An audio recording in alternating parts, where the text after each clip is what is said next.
Diddy drama on yet another day. Faith Evans spoke forward to discuss Diddy and her ex-husband, the infamous Big, also known as Biggie Smalls. Just when we thought we had heard the last of Diddy and his antics, I am aware that you have all heard the rumors regarding Diddy's purported involvement in unaliving Biggie, his theft of Biggie's masters, and other related incidents. Faith Evans is approaching this from a different angle and leveling some serious charges against Diddy that we have never heard of before. Was Biggie going to call Diddy out on his DL usage? Did Diddy actually make an attempt to saw Biggie? Let's dissect this. I will not lie. The fact that Faith Evans is now speaking out against Diddy is kind of unexpected, because she has maintained that Diddy had nothing to do with Biggie's passing for years. Faith insisted that Diddy would never hurt Biggie, even as the entire world blamed Diddy and accused him of taking Biggie out.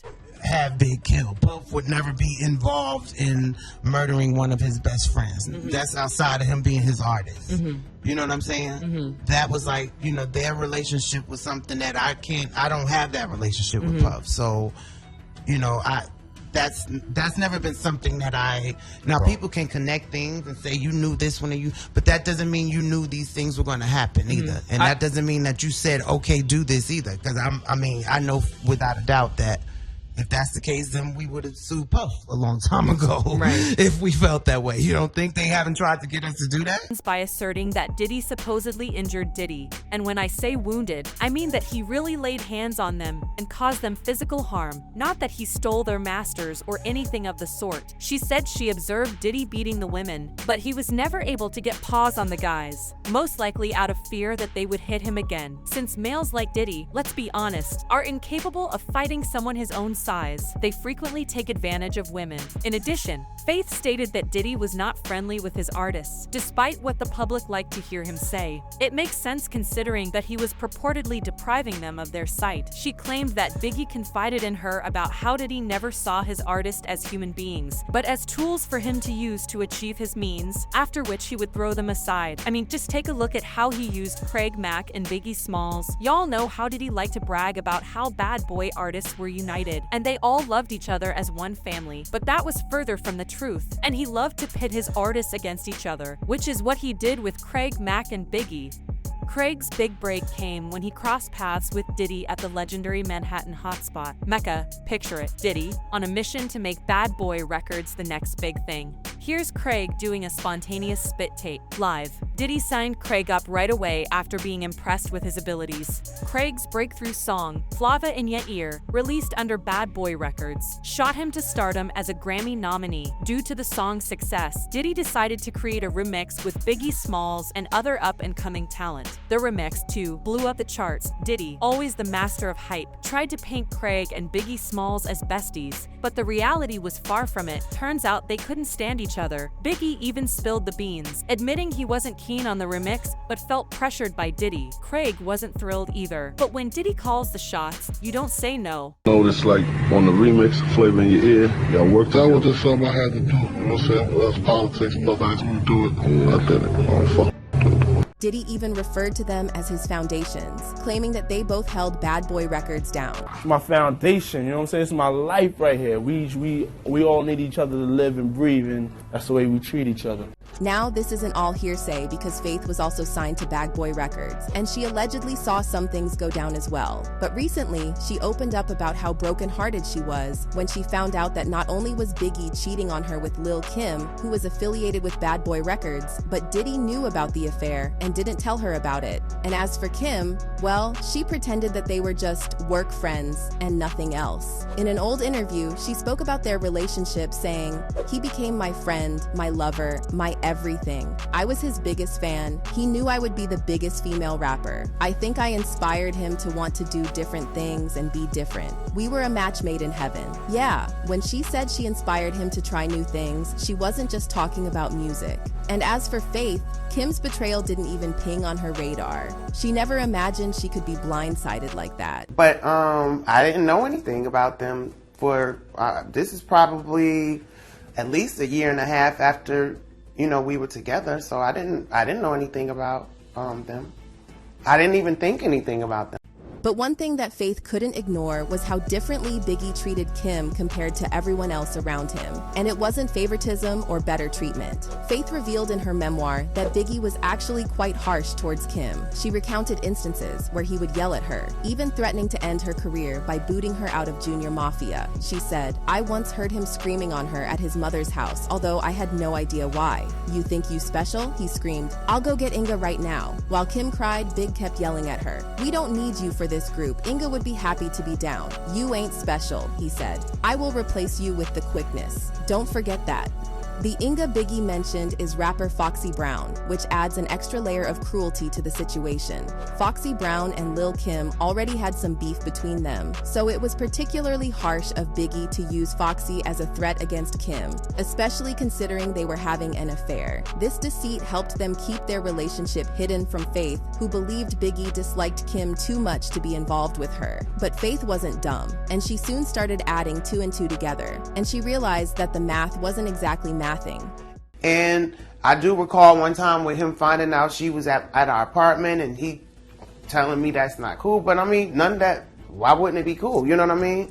So anyway, but still, when you're not looking for sometimes when you ain't looking for stuff, you just ain't gonna see it. I mean, you know what I mean? I wasn't looking. Faith also revealed that Kim never really liked her and always had an attitude with her, even though she never understood why. You said that at a white party, you actually walked up to Kim and congratulated her on her success, and she said, "Who's that?"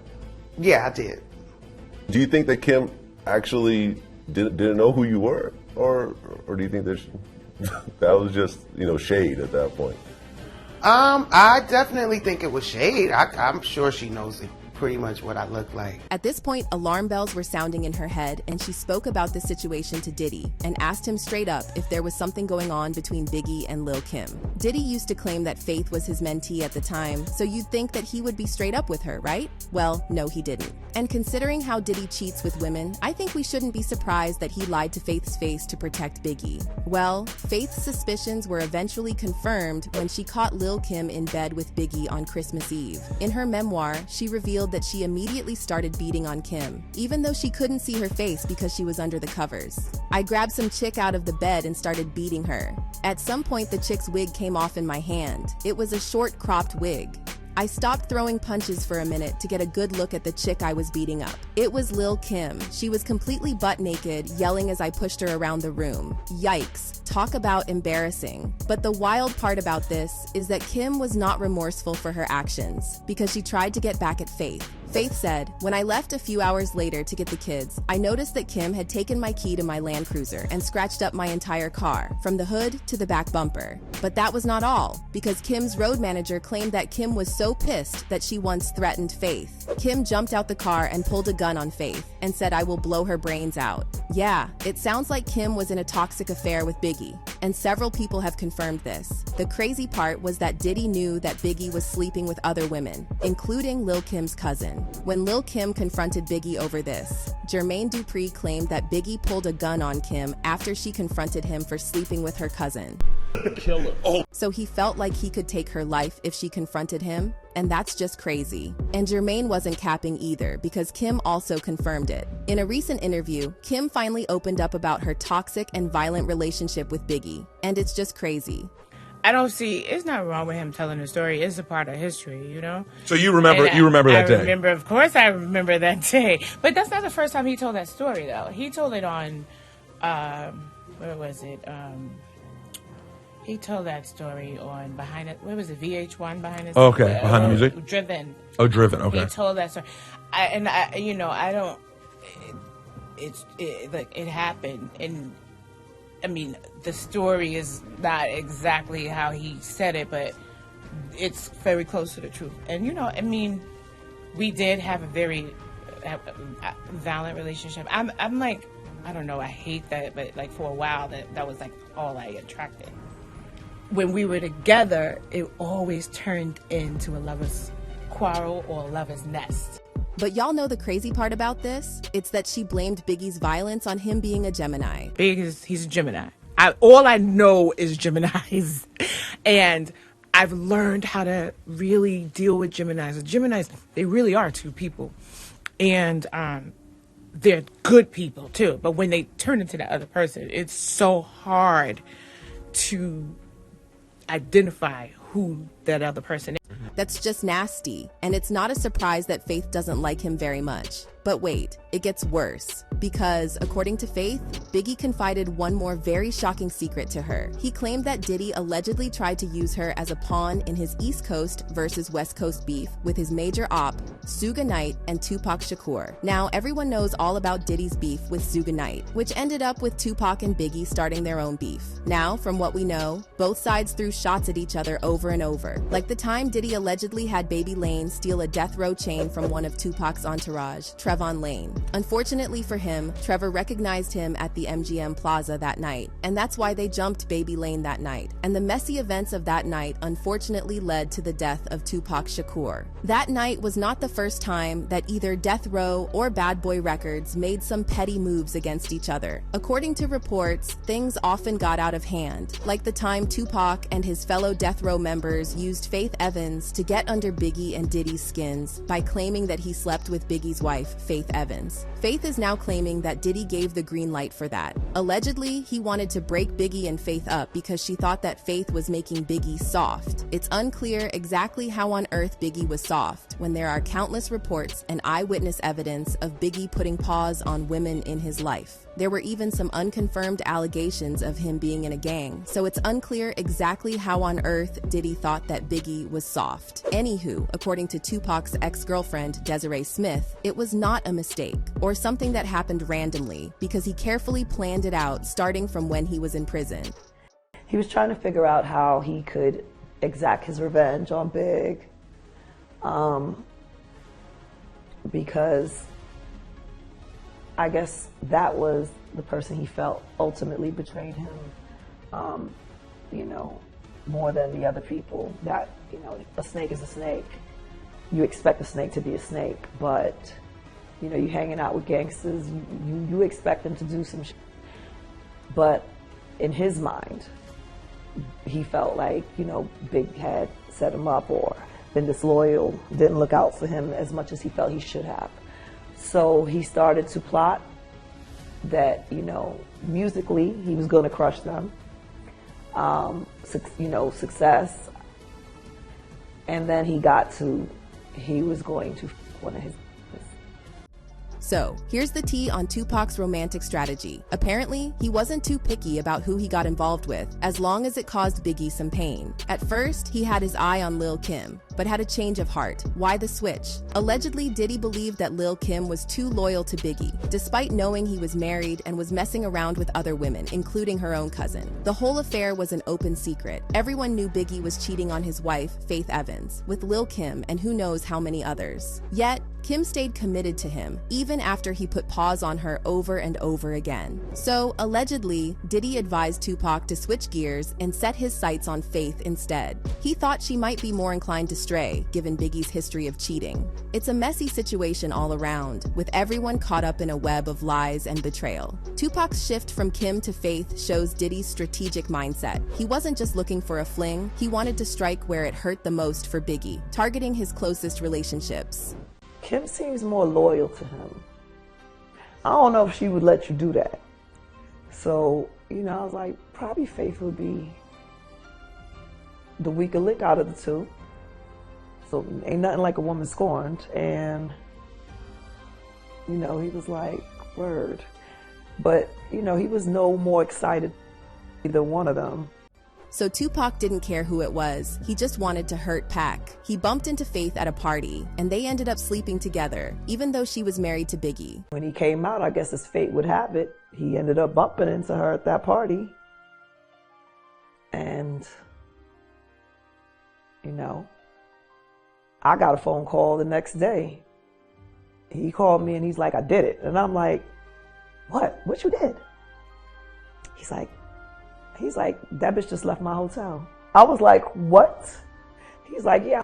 And I was like, Oh. For a long time, Faith consistently shot down these rumors, waving them off as pure gossip. According to her, there's absolutely no truth to the notion that she and Tupac were anything more than acquaintances. She's made her stance crystal clear, even in interviews, where she's emphatically stated that there was never any romantic involvement between them. During one interview, she recalled a specific incident where Tupac allegedly made a pass at her. Faith recounted that it happened while she was in the studio recording vocals for his 1996 track Wonder Why They Call You B. She emphasized that at the time, she had no clue Tupac was associated with Death Row Records. Had she known, she insisted she wouldn't have collaborated with him, especially given the ongoing tensions between Bad Boy Records, her label, and Death Row. Yeah, this was the perfect setup, and Faith walked into it blindly, not knowing that she was being used as a pawn in a game. She told her side of the story, saying, "When I met Tupac, I was actually in LA trying to get work as a writer. I was out here writing with a producer on his new group, staying with them in their apartment," explains Evans. "We just happened to go out that night to the Hollywood Athletic Club. This was between my first and second album. This was the same event that Tupac claimed he met Faith at and convinced her to sleep with him." However, Faith tells a different story, claiming that they only talked about music. He asked her to hop on a song with him for $25,000, and she accepted. She said, "I went to the studio, I realized there were a bunch of Death Row people there, so kind of in my mind, I started figuring it out right there. I didn't think that was a good look just because of the fact of the Suge and Puff situation at the 1995 Source Awards, even though I didn't really know a lot of the details about what happened. But it was clear he took a jab at Puff at the Source Awards and stuff like that.